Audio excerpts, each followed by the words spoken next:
All right. Yeah. So today we are talking about our curriculum and instruction PhD program.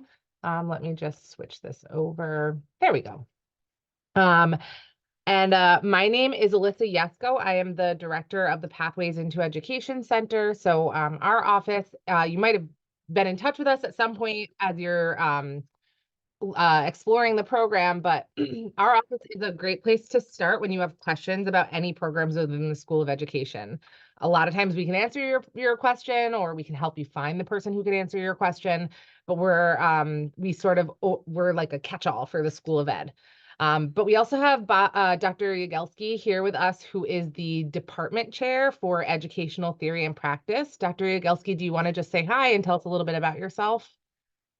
Yeah, thanks, Alyssa. My name is Bob Yagelski. I'm currently chair of Educational Theory and Practice, which houses the PhD program in curriculum and instruction, and I will do my best to answer your questions. Thank you. So yeah, we're talking about our program, which is the PhD in curriculum and instruction. And so when we're talking about this, we're talking about curriculum, which is the what of teaching and learning. So what is the information that you're delivering and how? And the instruction piece is how. So that's the teaching and of that aspect and how you are delivering that information and organizing that information. And so this program in particular allows you to use research to further your studies of educational practice and develop new theories of learning. So remember, this is a PhD program. So a heavy emphasis on research, and including that in informing yourself, but also being an active participant in the research process throughout your time in the program. So students engage in scholarly inquiry, both independently and with the support of our faculty, to answer questions and to help educators overcome challenges to student success. This is a wonderful program if you are interested in continuing to meet the challenges that educators face in the field and take on exciting and important roles. So our program, as we mentioned, is located in the Department of Educational Theory and Practice. The program itself is a minimum 36 or 63 credits. And we say minimum because that's the requirement, but you continuously enroll once you enter the dissertation phase. So you would continuously enroll in credits while you're completing your dissertation. So 63 is what's required, and then you continuously, because some students ask about the number of credits, and that's kind of tough because you will take credits beyond the 63, but it's during your time completing the dissertation. This involves core courses, courses within your area of specialization, electives, inquiry courses, so courses in research methods and scholarly activities, and then of course your dissertation. All students in the program complete a gateway review paper, which happens after their first 12 credits in the program.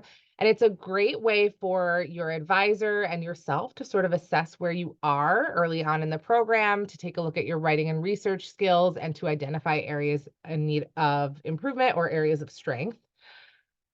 All of the doctoral programs at U Albany and within the School of Education have an inquiry tool requirement, which is basically the ability to use inquiry tools that are appropriate for your professional specialty. So basically being able to conduct research. Typically, that's fulfilled within this program through inquiry coursework. And then a comprehensive exam, which consists of a pilot study completed through a scholarly paper and public presentation, and the dissertation. I mentioned that there's coursework within your area of specialization, and we have many areas of specialization within this program, so you can pursue what it is that you're interested in, whether that's learning, teaching, and teacher education, science and mathematics education, language and technology. So based on your background, you would select the specialization that best fits for you, and you would work with faculty who share a similar specialization. I'm not expecting you all to read this, but this is simply the current doctoral planning sheet to sort of show you how the program is structured.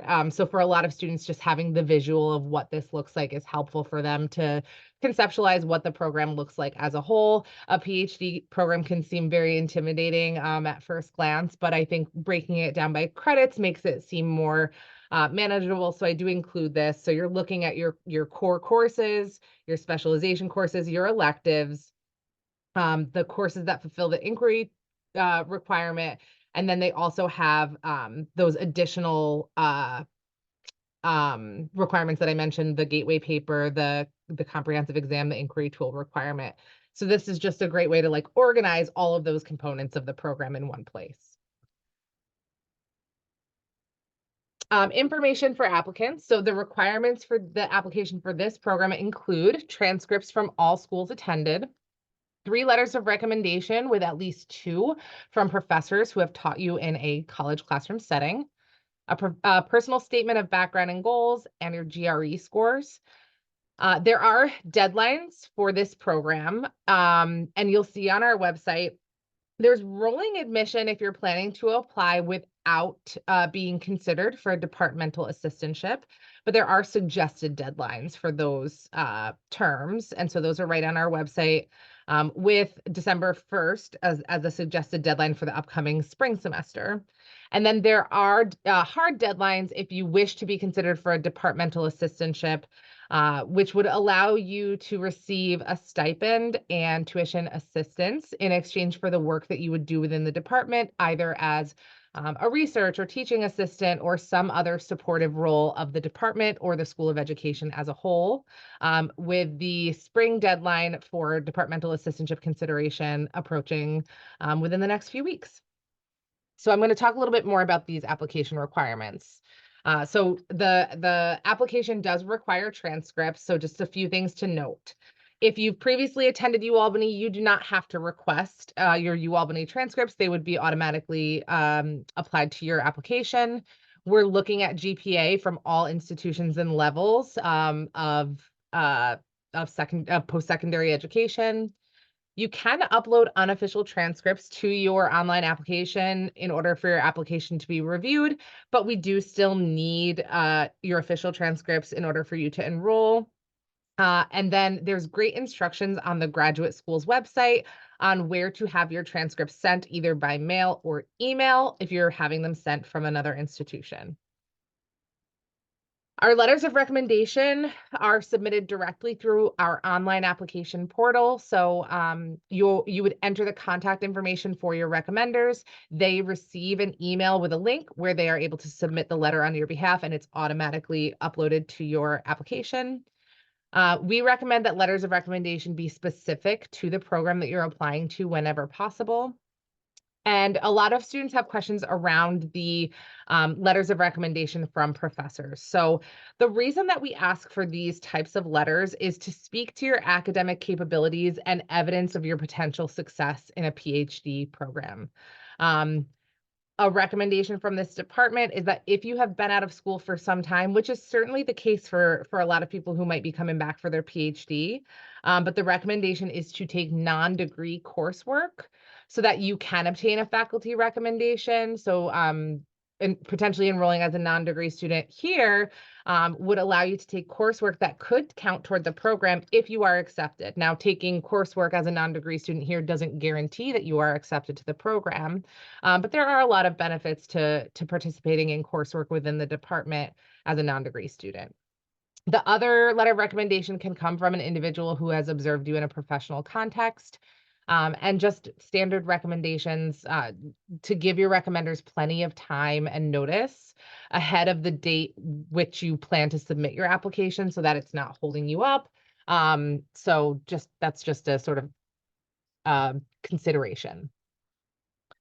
The statement of goals or any written components of your application will allow us to determine your fit for the program, which is extremely important in a PhD program because it's a big undertaking and a big investment. So we're looking at what you can offer the program, what are your research interests. We're also evaluating your writing skills. For you, this is your chance to talk about yourself. Highlight the background and skills. What do you hope to get out of the program? What are your research areas or areas of specialization? And something that's really great about this program, if you go to the program page, they actually provide some guidance for how to structure your statement of goals. So if you, this is the program page, which I'm sure many of you have already visited maybe several times, but with great information about the program. And if you scroll down, you'll find information about the admissions requirements, including the required application materials. And if you click on this link, it gives you information on things to address in your statement of goals.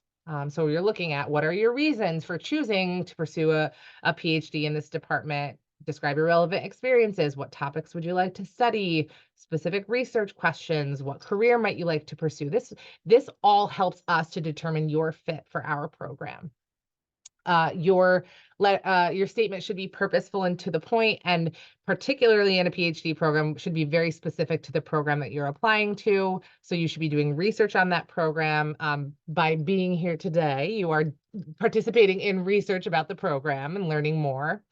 There's many helpful online resources to write a statement of goals. And if you're a current UAlbany student, a previous UAlbany student, our Career Center has some very helpful resources, and I'm sure your previous institution does as well if you were not a student here.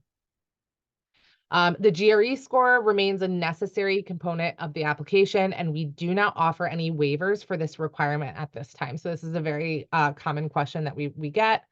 You can sign up for the GRE through the ETS or Education Testing Services website.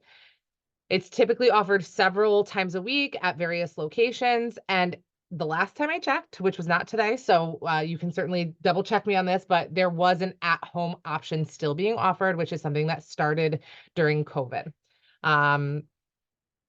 Another question that we get is if we have a minimum score requirement for the GRE, and the answer is that we don't have a cutoff score or a minimum score requirement. We are looking at the GRE as part of the greater whole of your application. And so it's a piece of an application that's reviewed very holistically. Some frequently asked questions. How long does this program typically take? That's a tough question to answer because there are so many factors involved, but it requires a minimum of 3 years of full-time study, and the typical completion of a doctoral program, which if you Google, you'll find that the average completion is around 4 years of full-time study. But there are a lot of things to consider. So are you going to be a full-time or a part-time student? What life commitments do you have that might slow down or speed up your progress? The number of credits that you're able to transfer in will put you ahead potentially. Time management skills, and then also the type of research that you want to conduct in your dissertation plans, with some, maybe taking a little bit longer than others. All requirements to the doctoral degree must be completed within 8 years from the start of your program per the university. That's a university-wide policy. So speaking about that, can this program be done part-time? Yes, absolutely. We have lots of students who go through this program part-time, who work during the program, work as full-time teachers or in other professional roles, but it will lengthen the time to completion for the program, obviously. The 8-year statute of limitation is still in place. There is no residency requirement for this program, but continuous registration is required, although a leave of absence can be permitted when needed. How are courses offered? So this is a program that can be completed fully online. So online courses may be synchronous, asynchronous, or a mix of the two. Synchronous online courses will often be offered in the evenings to accommodate a typical work schedule and working professionals. Students can also take in-person courses if they choose. So, some people prefer the in-person components, and we do still offer that. Can my previous graduate coursework count toward the program? Yes. Previous applicable graduate coursework can count toward the PhD. You would work with your advisor after you enroll to apply for advanced standing to apply those credits. You can bring in up to 31 credits of prior graduate coursework. although there are considerations there. So the content of the course, is it applicable to this degree program or the different course requirements for the degree program? And particularly the length of time since the course was taken, with courses that are 5, 10 years old being less likely to be considered because the content of this degree program is constantly changing. In what ways can I fund my graduate studies? So I'm going to talk a little bit about this, but just being an office where we receive a lot of questions about our programs, a lot of the questions that we get are around financing, financial aid, tuition.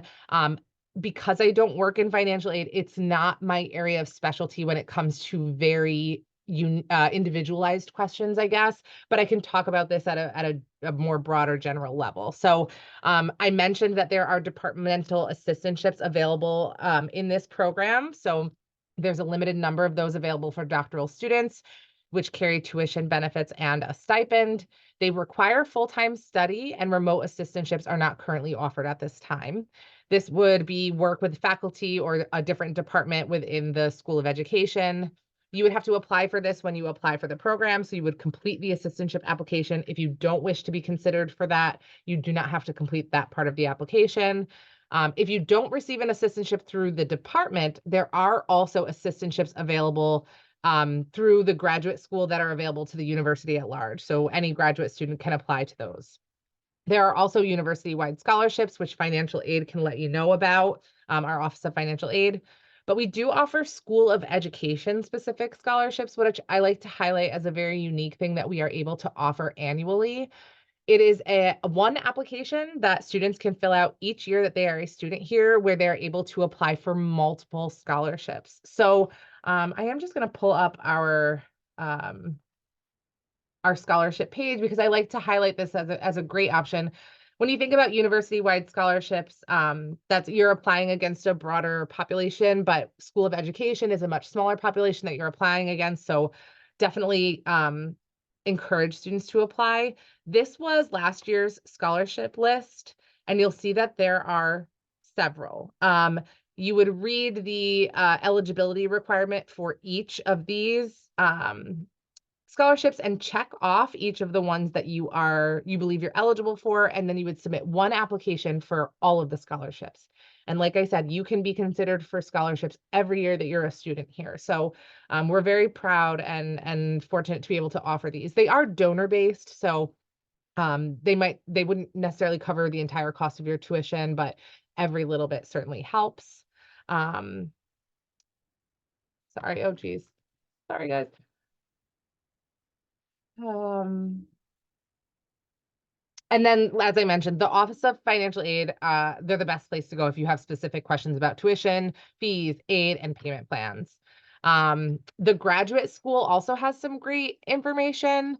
And then there's just information on these slides about additional, oh, I guess I have the link for the School of Education scholarships as well, which we just went to, but about the additional ways to fund your graduate studies. This is a great website from the graduate school who oversees graduate admissions with different options for funding graduate studies. So different scholarship opportunities, different assistantship opportunities. So another great place to visit. Let me just switch this again. Sorry. Here are some places to find some more information. So the program page, which we visited earlier. So this is just this main program page with information about the program, the admissions requirements, the deadlines. I also encourage students who are interested in our PhD program in particular to get to know our faculty a little bit. So this is the link to the department page for educational theory and practice, which shows all of the faculty within that department. If you just scroll down a tiny bit, and you can click on their name to learn more about their areas of interest and their research. And so that's a great way to learn if there are faculty in the department whose interests and research align with your own.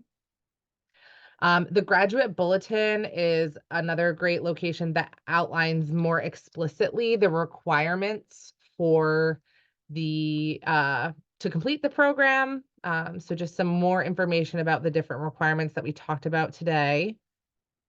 And then the PhD handbook, which is a very detailed document outlining all aspects and policies for the program. And so this is right in the shared drive of all documents for this department. So right down here, the fall 2024 ETAP doctoral handbook.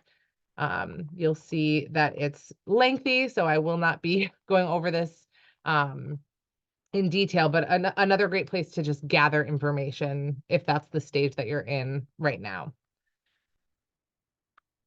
So like I mentioned earlier, my office is a wonderful place to direct your questions. We are the Pathways into Education, so abbreviation PI Center. We pride ourselves on being pretty quick in answering your emails. We're also available for Zoom meetings, and so a really great place to start. But I also have the questions that were submitted and there are a lot, when everyone here registered. So some of these were answered during the PowerPoint. So when there are questions like that, I will simply skip them, but I do want to acknowledge and let you know that we did receive your questions. And so that's why we've got them all up here. But Dr. Yagelski will be helping me to answer some of these questions. So the first question, are there teaching requirements for this program and are there opportunities to TA? You want me to take that one, Yes, Alyssa? please. Yeah, no, there are no teaching requirements, but there are some opportunities for teaching assistantships. One thing to note is that we are in the process of launching an undergraduate program in teacher education, adolescent education, which means that in the coming years, there are likely to be some opportunities to TA for undergraduate courses. As it stands now, the opportunities that exist are pretty much exclusively at the master's level. And these vary from year to year. So it's impossible to say from one semester to the next which particular opportunities for a teaching assistantship might be available. Thank you. What are some common careers that graduates pursue? Well, if you want to be a professor, this is one way to do it. Um, I'll just answer this in sort of a general way. Most of the people who entered this doctoral program fall into two categories. One is they are pursuing a traditional pathway to becoming an academic, to becoming an education researcher, scholar, looking for employment in a post-secondary institution, a university, a college. The other category are full-time education professionals who are not planning to leave their current position, but want to deepen their knowledge and perhaps enhance their credentials. So we routinely have full-time teachers or administrators or other education professionals who pursue the doctoral program as part-time students with no specific plans to leave their current jobs. There are other pathways, typically students who are in instructional technology, which is a strength of the department, and that's a pretty big category.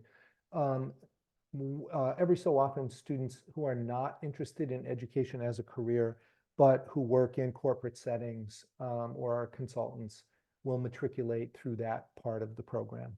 So those are sort of the general categories that I would identify in terms of possible career paths. Thank you.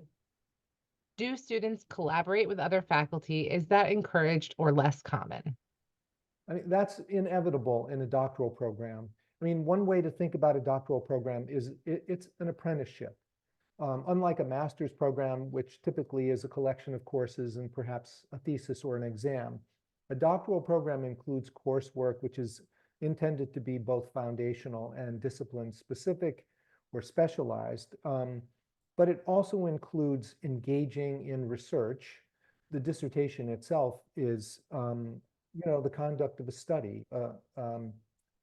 But typically doctoral students, especially full-time doctoral students, collaborate with faculty on grant-funded research projects, serve as editorial assistants for professional scholarly journals, and function in a variety of other ways in close collaboration with faculty members.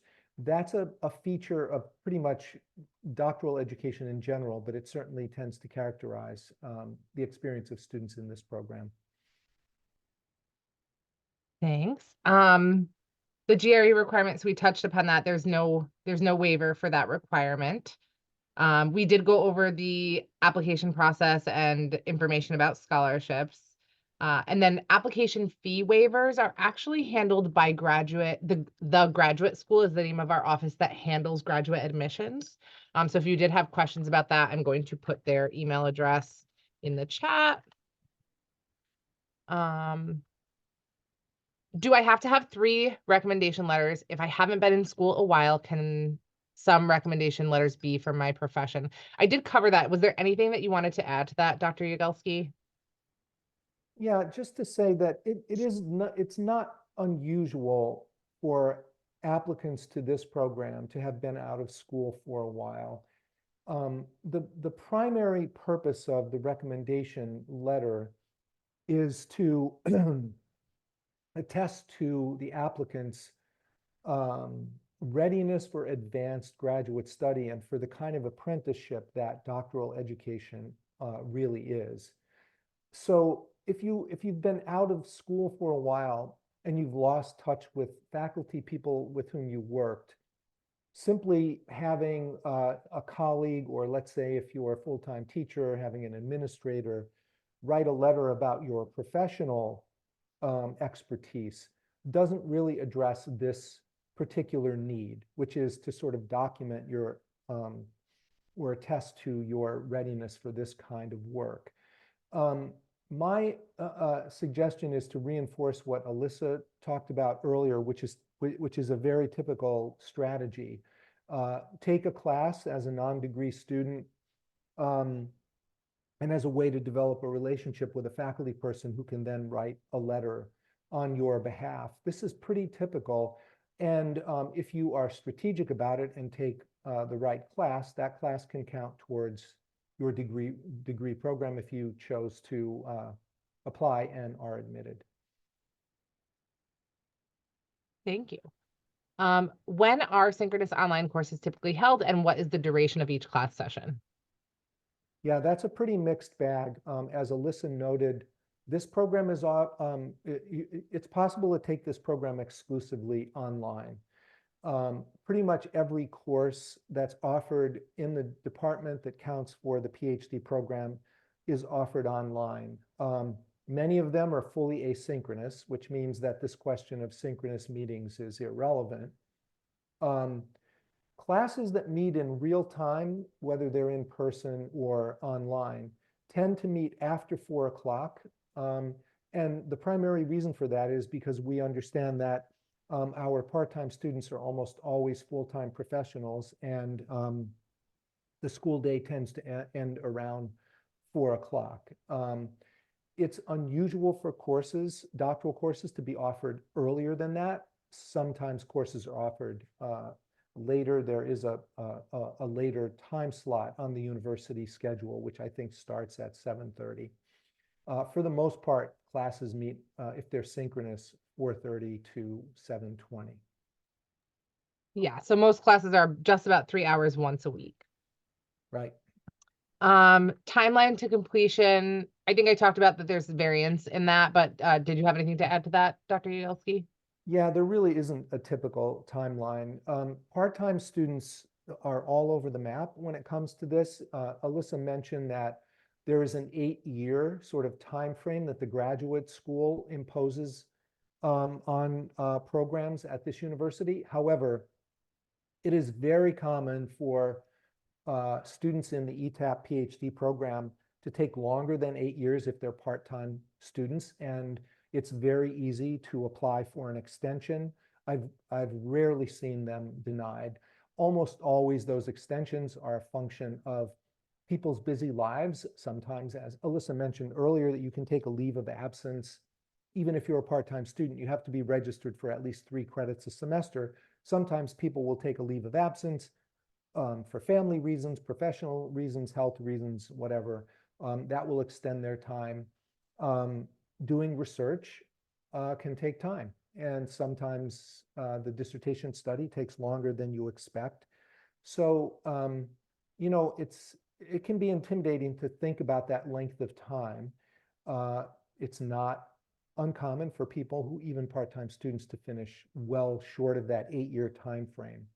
But there's a fair amount of flexibility, and there really isn't one typical sort of trajectory through this program.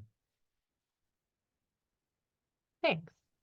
So this question is basically asking, is a full-time semester on campus required? They read that it's something that's encouraged. Can it be done over the summer? Can you speak to that? Yeah, I mean, this program used to require, at least even for part-time students, 1 full-time semester, but we abandoned that some years ago because we had so many part-time students for whom it was impractical. Um, for some people who are full-time professionals, taking off an entire semester from work so that you can study full-time is just not feasible.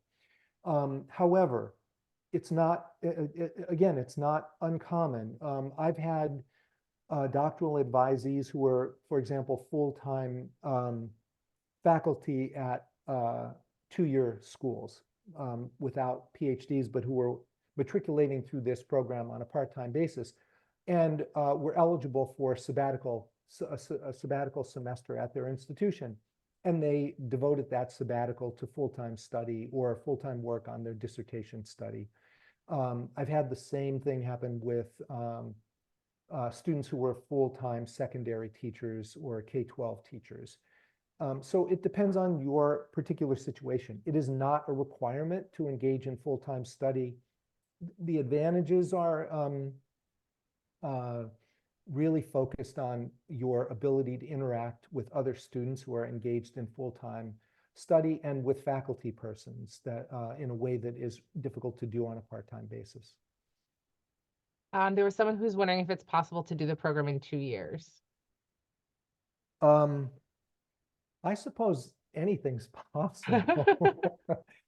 I I mean, yeah, I don't know if it's really possible to do it in a way that would enable you to get through each of the milestones. I could imagine completing everything in 2 years except for the dissertation. Okay. I don't know, even if you transferred in 31 Yeah. credits, you would still have 32 credits to complete, plus your pilot study for your comprehensive exam, which usually takes at least 1 semester after coursework is completed. I have a hard time imagining how you would do all of that. Even that without the dissertation in 2 years would be tough. 3 years, I've seen people do it in 3 years.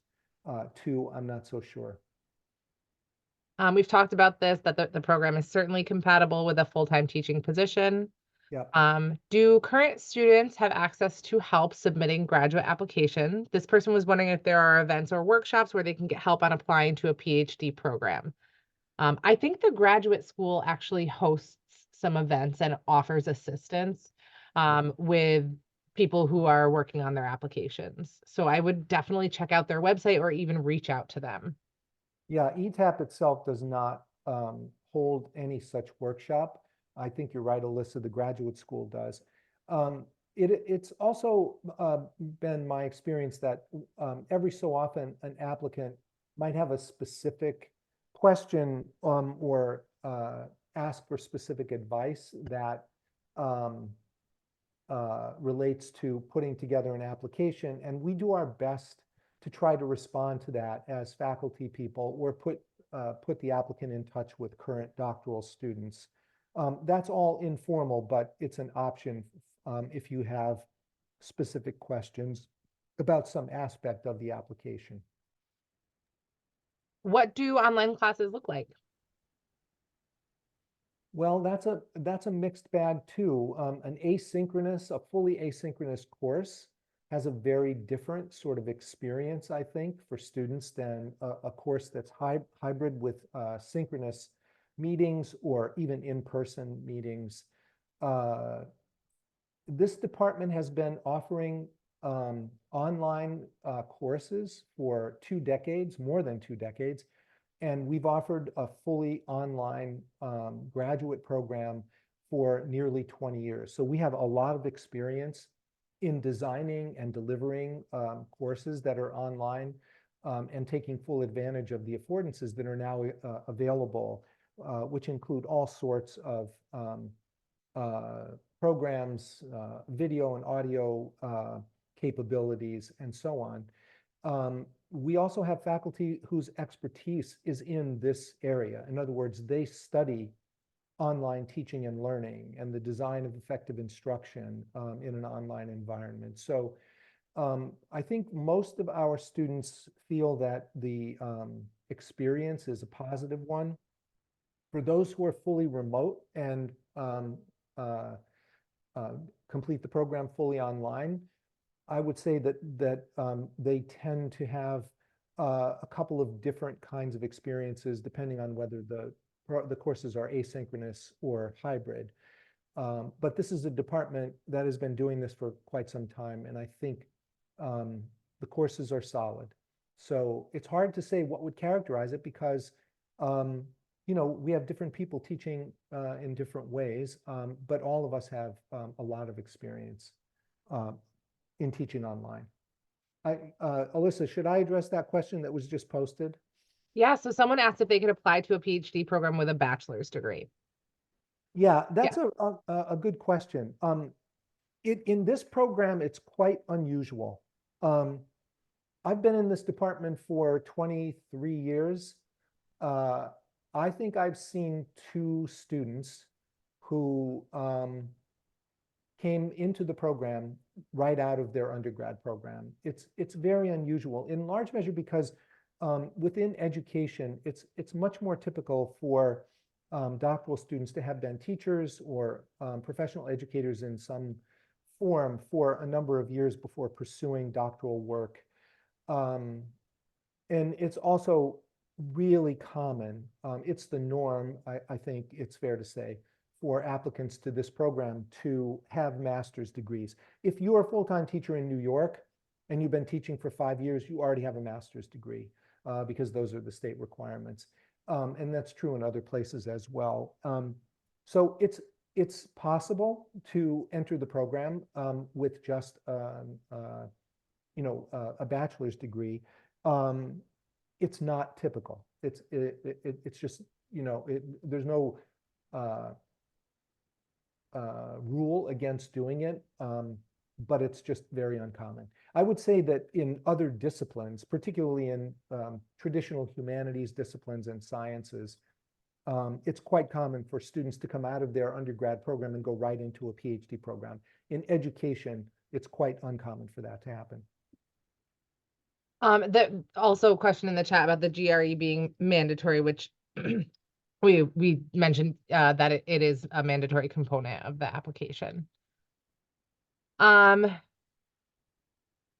Available lecturers or supervision and their specialties. So I think I showed a link to the department page that has information on the faculty. But I also wanted to mention that in the doctoral handbook, it outlines the specialties and the areas of specialization, and it lists faculty who specialize in those specific areas. So the areas of specialization are listed here with faculty and links to, I believe, probably their faculty bios right there. So this is another great place to learn about the faculty who are sort of connected to the different areas of specialization. And I thought that was a really great question. Let me go back to the questions here. We talked about funding availability and graduate assistantships. Someone had asked for more information about the concentrations. We talked about financial and time commitment. If the person who asked that question is here and they want to give some more clarification to that question about what type of information they're looking for with the concentrations, I think we'd be happy to answer that. But there is a lot of great information about the concentrations on the website. Let's see. I would like to inquire if I can submit my application while indicating that I will take the GRE on a specific date and have the scores sent to you, Albany. Yep, that happens. Okay, That's great. possible. Could you please clarify whether PhD students can be considered for both teaching and research assistantship positions? And we talked about the funding for students, that it depends on if you apply for the assistantship or not, but are they able to be considered for both? Yeah, I mean, what we have are graduate assistantships, and depending upon the nature of your appointment, if you are awarded a graduate assistantship, you can serve in a teaching or research capacity. I think it's fair to say that most graduate assistantships are involved in research as opposed to teaching.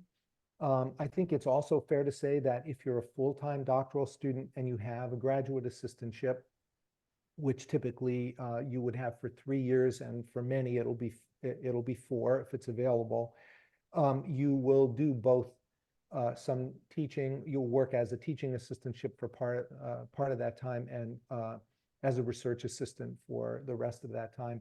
There are a few graduate assistantships that are assigned to administrative roles, and that's another kind of experience that can be quite useful. I mentioned earlier that some of our doctoral graduate assistants work as editorial assistants for scholarly journals that our faculty edit. Currently, we have 2 faculty who are editors of scholarly journals, and they have graduate assistants who work with them. I did that when I was a PhD student, and it's a real it's a terrific way to get to understand sort of the process of scholarly publication and get a better sense of the field. So it's a mixed bag, and it can evolve and change, because some assistantships change depending upon the nature of the research that faculty are doing and the grants that they get. It's also fair to say that the number of assistantships can change from year to year. The graduate school awards our department a number that stays relatively constant from year to year, but can change. But we also have faculty who get grants, and those grants often include funding for full-time graduate assistants, and therefore we can sometimes have more than the number of graduate assistantships that are given to us by the graduate school. And the final question that was submitted, and then I see we have one in the chat. If accepted into your program, would credits from a previous master's degree be evaluated before my first term begins? Well, I'm assuming that means for advanced standing. So as Alyssa said earlier, the program requires a minimum of 63 credits, but you can have 31 of those credits effectively transferred in from other programs, usually master's programs. Those credits are evaluated by the advisor, and sometimes in consultation with the graduate school. That can be done as soon as you're admitted to the program. You'd be assigned a faculty person as as a new applicant. Sometimes students will wait a semester or 2 before that process occurs.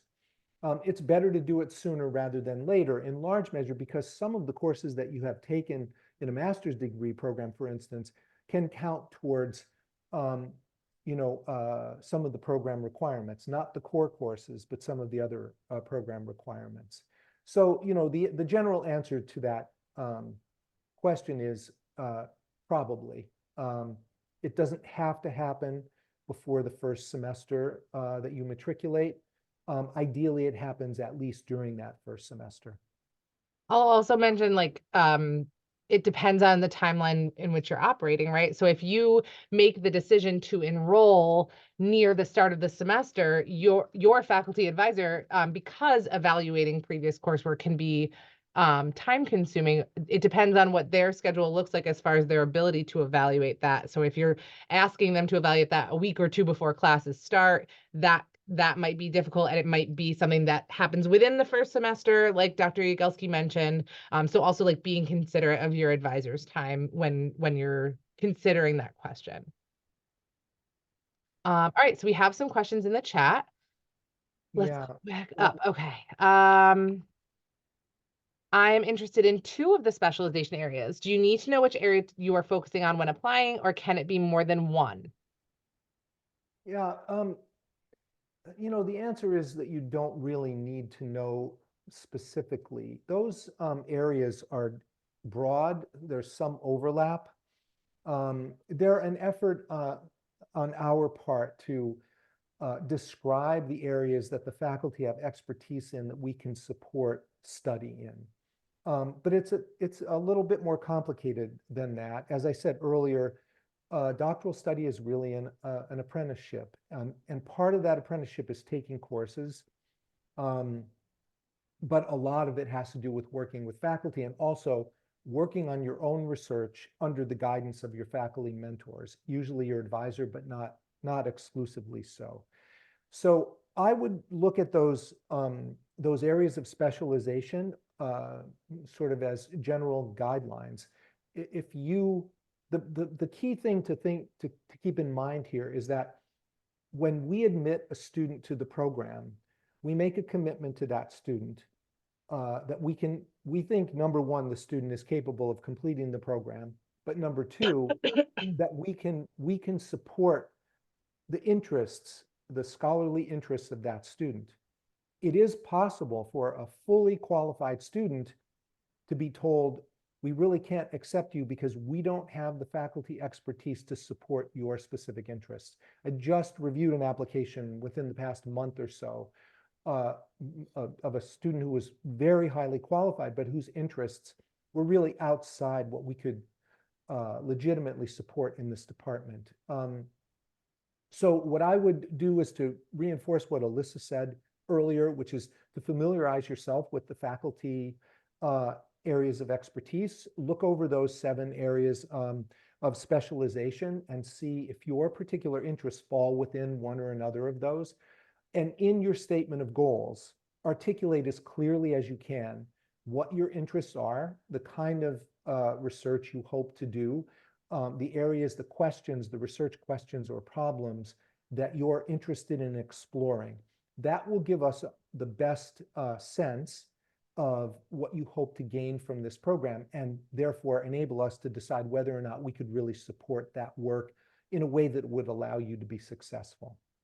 Let me just extend that a little bit more, because I see that there was a question about whether you can create your own concentration. I'm reading this now from Benjamin.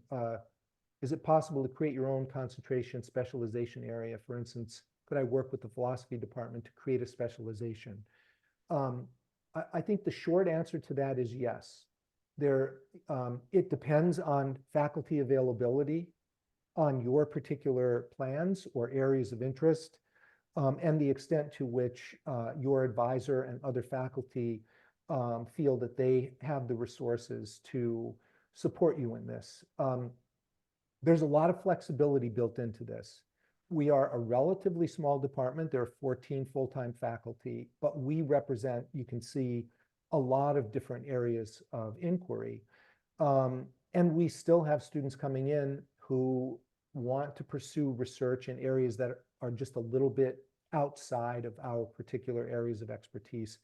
And typically, if it's not too far outside, we can support that student and enable the student to put together a course of study and a program that would allow them to be successful, to do the kind of dissertation research they want to do, to study the problem or research questions that they're interested in.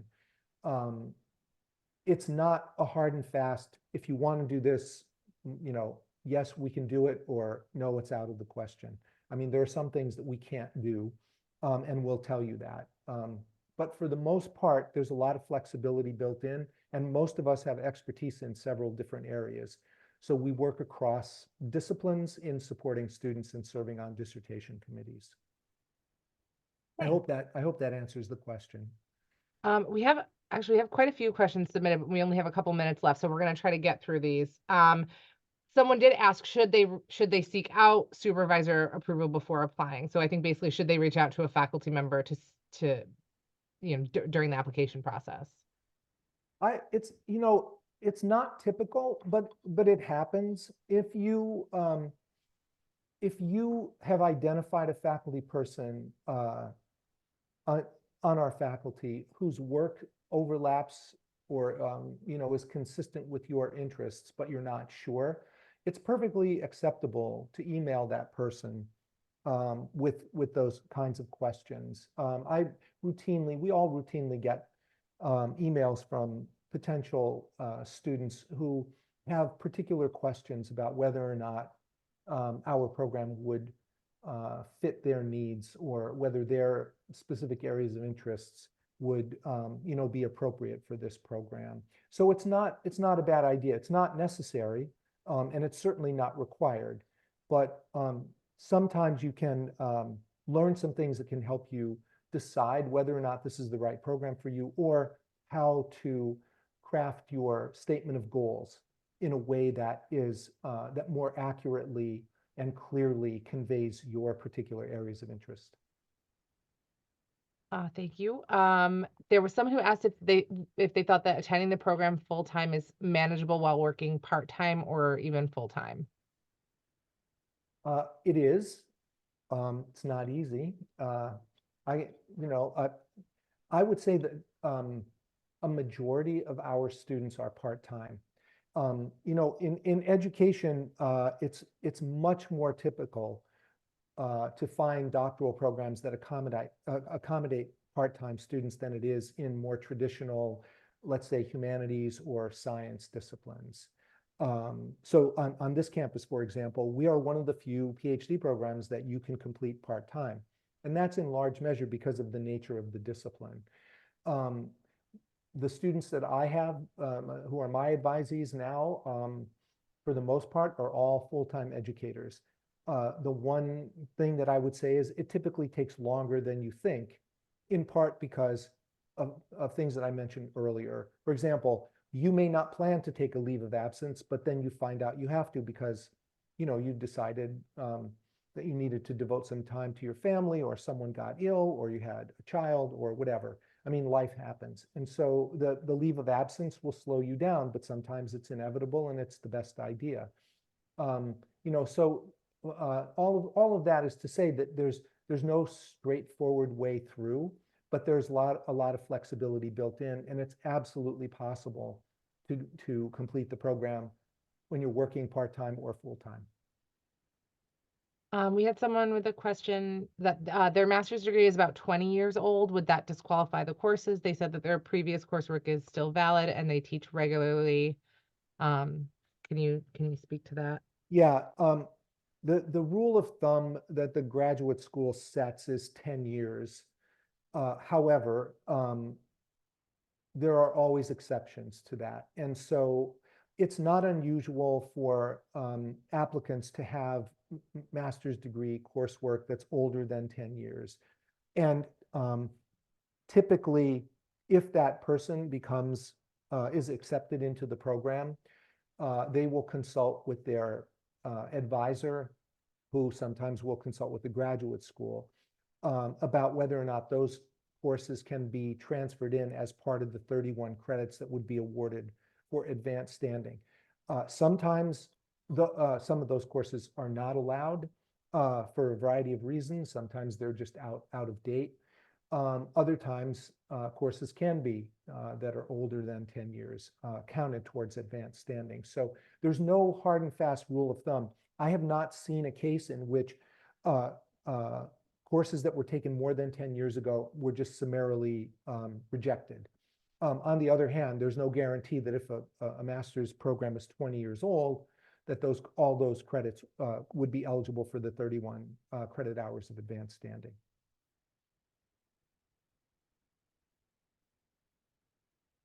You're muted, Alyssa. I just noticed. Can you be part-time in the fall and spring and then full-time in the summer with an assistantship? No, assistantships are awarded for the academic year. They don't happen in the summer. There is sometimes summer employment that might be grant funded or working, paid by the department. Those change quite a bit. But if you are awarded a regular graduate assistantship, it's for fall and spring semester, and your stipend is paid for that 9-month period. It's possible to take courses in the summer,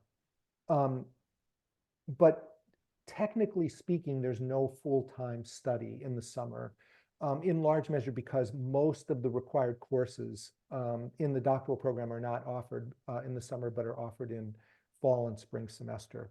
Most students are doing things in the summer that are either related to their mentors' research programs, their own research. Sometimes they take courses that are offered in the summer, either in our department or elsewhere. Sometimes they're preparing for exams. It's not considered full-time study, even though I'm sure that for many students it feels that way, especially if you're working full-time as a teacher or an educator in some capacity. Thank you. So we have about 2 minutes left, but I do just want to make sure and check and see if there are, just one additional question here. Are assistantships offered to only full-time students, or can they offer to part-time students too? Yeah, they're offered only to full-time students. And students who receive assistantships typically have to sign something with the graduate school saying that they are not working elsewhere. Yeah, I'm not aware of assistantships that are available anywhere on campus that are not full-time. However, there are alternative arrangements that can be grant funded. So it's possible, for example, that a university, a department faculty person has a grant that funds students on a part-time basis. But those are not standard assistantships, and they're available only if such an arrangement is made by a faculty person who has a grant. Those things change over time as well. But for the regular graduate assistantships that are funded through the graduate school, those are all full-time. Thank you. I think that is all of our time for today, but I am going to put the Pi Center email address in the chat in case anyone has additional questions. And I just wanted to thank everyone for spending a little bit of time with us this afternoon, and for hopefully this was helpful. Hopefully you got some of your questions answered, and maybe we'll see some applications come through from some of you folks here today. Yep, thank you all. I hope this And was thank you, helpful. Dr. Yagelski, for all of the information that you provided. Yep, you're welcome. Thanks, Alyssa. Thanks. Good luck, everyone. Bye.